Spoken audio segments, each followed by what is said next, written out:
झाडाची माहिती तुमच्याकडे? हो. आंब्याचे चांगल्या फिंगल्या आंब्याचे काही नारळाचे तुमच्याकडे? आंबे आहेत ना आपल्याला, नर्सरी ना आपली.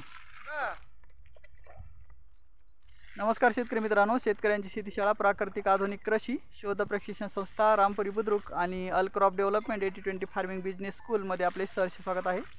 नारळाच्या शेटिंगसाठी आपण याला न्यूट्रिशनची डोस देत आहोत. याच्यामध्ये एक बायोचं कंटेंट आहे आणि एक ह्युमसमध्ये ऑर्गॅनिकचं कंटेंट्स आहे. ऑर्गॅनिकच्या कंटेंट्समध्ये नॅचरल नत्रस्फुरत पालाश मुख्यनद्रव्य, दुय्यम आणि मायक्रोन्यूट्रन्स आहेत. आणि बायोमध्ये ॲझोटोबॅक्टर, रायझोबियम, सुरमोनो, ट्रायकोडर्मा, PSB आणि KMB आहे. म्हणजे याच्यामध्ये पूर्ण मित्र बुरशी आहेत बायोमध्ये. आणि जे ह्युमस आहे, ह्युमसमध्ये पूर्ण मायक्रोन्यूट्रल आणि मुख्य अन्नद्रव्य आहे. थँक्यू मित्रांनो, धन्यवाद.